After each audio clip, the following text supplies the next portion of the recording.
Solidaridad Internacional, Mar de Lumes, miembro también de la Dirección de Tertulias en Cuarentena. ¿Cómo estás, Daniel? Bienvenido a la pantalla de Telesur, un gusto.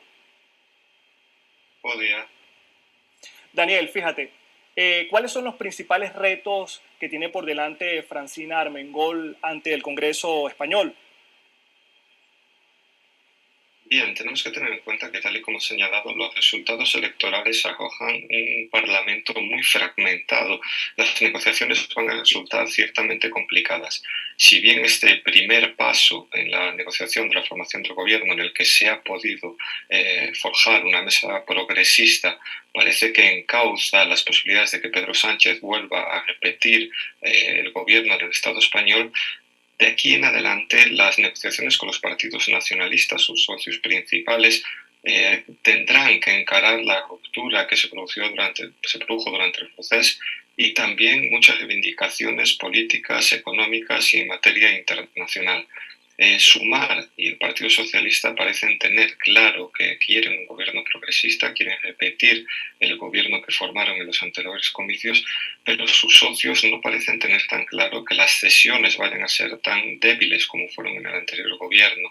A día de hoy todo parece bastante en el aire. Tendremos que ver cómo partidos del nacionalismo catalán, vasco y también gallego ponen sobre la mesa las peticiones que tendrán para poder tener un gobierno estable y que pueda llegar a agotar los 4 años, dado que no tendría sentido formar un gobierno con una fecha de caducidad. Y tendremos que ver también cómo las tensiones internas entre todos esos partidos se van estructurando en los próximos meses. La suerte que creo que ha tenido Pedro Sánchez en este primer paso es que también hemos visto una derecha muy fragmentada. Vox y PP han significado la primera oportunidad que no existe una unión entre ellos y que parecen poner más fácil de lo que parecía a priori la negociación entre los partidos de izquierda. Todo está todavía muy en el aire, pero parece que sí estamos dando pasos para que se forme un gobierno entre la socialdemocracia y las diferentes convenciones de partidos nacionalistas dentro del Estado español. ¿Hasta dónde pueden ser flexibles los acuerdos con las fuerzas independentistas catalanas, Junts per Catalunya y Esquerra Republicana de Cataluña? ¿Pueden flexibilizarse los acuerdos? Vamos a tener que ver lo que piden cada una de estas formaciones. Tenemos que tener claro que simplemente la representación de los idiomas propios de estos pueblos en el Parlamento español nunca puede llegar a ser suficiente. No podemos quedarnos únicamente en medidas estéticas.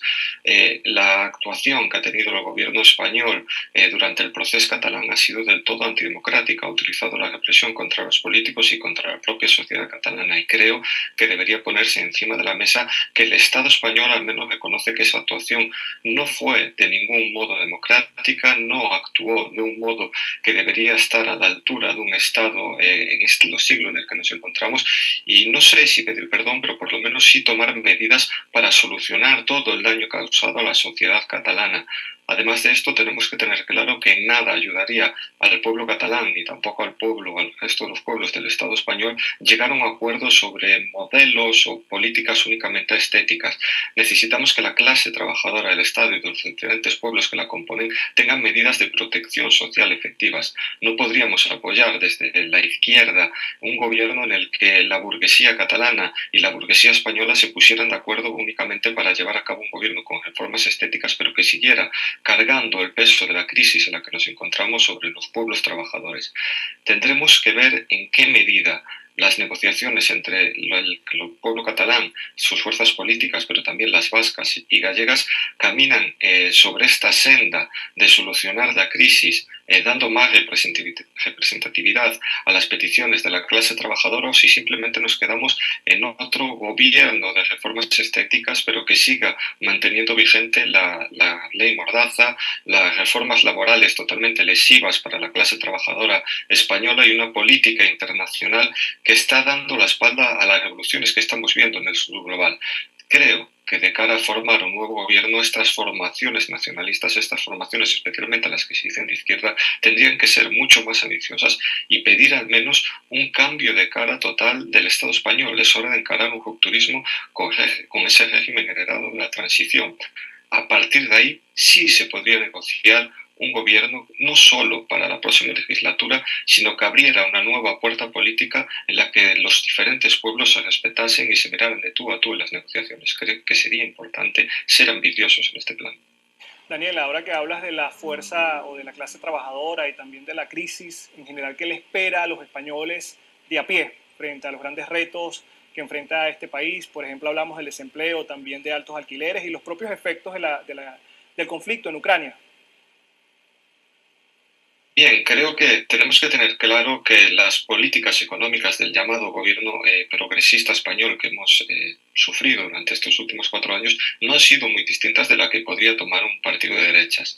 Los recortes sociales, los maquillajes de las estadísticas para ocultar la inflación en la cesta de la compra, para ocultar datos del paro que si bien pueden reflejar en los datos macro alguna mejoría, en el día a día de la clase trabajadora cada día resulta más difícil llegar a pagar un alquiler, llegar a fin de mes, pagar la electricidad, la gasolina de nuestros vehículos. Es decir, se ha depauperado la vida de la clase trabajadora.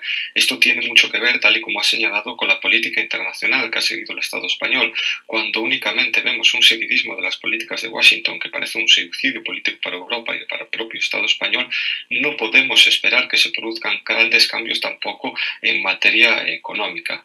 Tal y como he señalado en la respuesta anterior, deberíamos replantearnos todas estas políticas para poder encarar una mejoría en la clase trabajadora española. Si esto no se produce, si únicamente vemos un nuevo gobierno que durante 4 años intente con su discurso maquillar la mala situación, el empobrecimiento de la clase trabajadora, lo que nos espera es ver lo que está sucediendo en Europa, pero también recientemente en Argentina, con los resultados electorales de Milei. Cuando la izquierda es timorata, cuando se comporta realmente en materia económica como la derecha o únicamente intenta llevar una buena gestión de los recortes del capitalismo, de la miseria que el capitalismo arroja sobre las clases trabajadoras, tarde o temprano la amenaza del fascismo se hace presente. La izquierda del Estado español, pero también la europea y a nivel global, no puede seguir siendo únicamente un buen gestor de la miseria. Necesita romper con la desilusión que estas políticas están causando en la clase trabajadora, con el desencanto, con la abstención ante las elecciones y hacer un cambio radical. Necesita sumarse a un nuevo modelo global de las relaciones de los pueblos. Si esto no es así, pesimistamente diré que lo que nos espera es el auge de políticas cada vez más de corte ultraliberal o incluso directamente fascista. Esto es una Un, lección que la historia nos ha arrojado. un escenario bastante complejo para España. Gracias, Daniel Seizo, por estar acá en la pantalla de Telesur. Será hasta la próxima. Oh, obrigado. Y ahora vamos con información ecológica, precisamente de España.